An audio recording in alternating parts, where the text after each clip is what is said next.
कथा। अहो इमं पश्यत मे विनाशम् अंतर्जले वारिचर प्रसंगात्।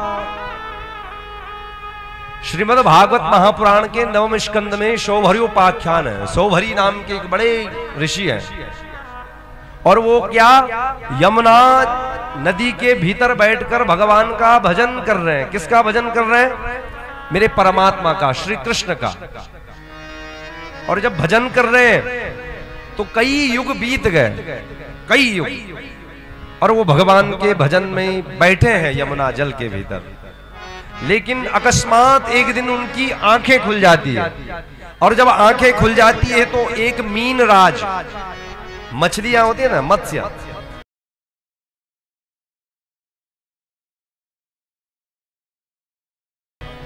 वो आपस में संसर्ग कर रहे हैं, प्रेम कर रहे हैं। और उस प्रेम प्रसंग को जब शोभरी ऋषि देखते हैं तो क्या दूषित हो जाते हैं, वो नेत्रों से दृष्टि दोष हो जाता है।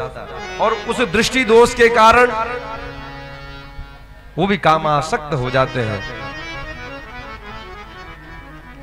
और फिर जाकर के महाराज मुचकुंद से उनकी कन्याओं को मांगते हैं और कन्याओं का वर्ण करते हैं। और जब कन्याओं का वर्ण करते तो एक नहीं 50 कन्या,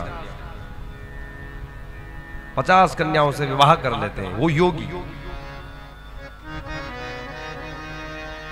फिर युग बीतता जाता है, समय बीतता जाता है।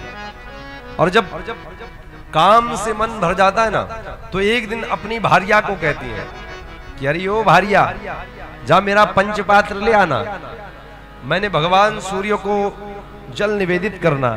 तो वो जो भार्या है जिससे पंचपात्र मांग रहे हैं, जल मांग रहे हैं, वो हंसने लगती है। मुनि शोभरी ऋषि की उन बातों पर, अरे महाराज कैसी बात करते हो, ये पंचपात्र क्या होता है, ये जल क्या होता है, ये आप कह क्या रहे हो?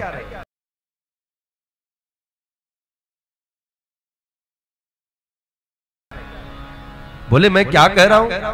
अरे जो मेरा नित्य नियमित, जो मेरा संध्या वंदन, जो मेरे भगवान का अर्चन पूजन,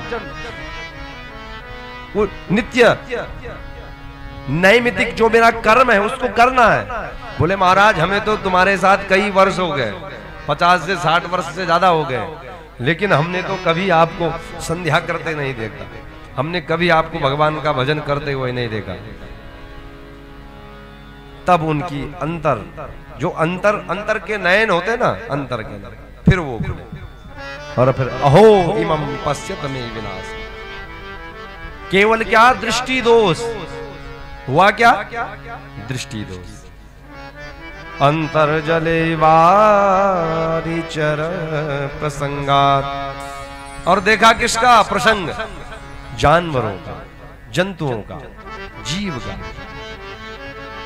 पछता रहे हैं कि मैंने परमात्मा को पाने में कुछ ही समय शेष रह गया था, लेकिन क्या दृष्टि दोष से परमात्मा मुझसे दूर हो गए हैं। और कभी कभी हमारे साथ भी ऐसा ही होता है कि हम भगवान के सन्निकट आ जाते हैं, भगवान हमको मिलने ही वाले होते हैं, लेकिन हम दृष्टि दोष, श्रवण दोष, संसर्ग दोष, इन दोषों से बच नहीं पाते। और फिर उसका प्रभाव क्या होता है? परमात्मा हमसे दूर हो जाते हैं।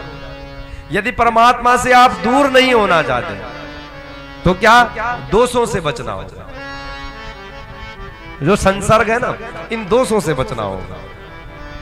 इसलिए बीज इस प्रकार का बोइए, वृक्ष इस प्रकार का लगाइए जो फलदार, क्या हो? फलदार, जो पोषित कर सके हर किसी देहधारी को, हर किसी जीव को, हर किसी जंतु को।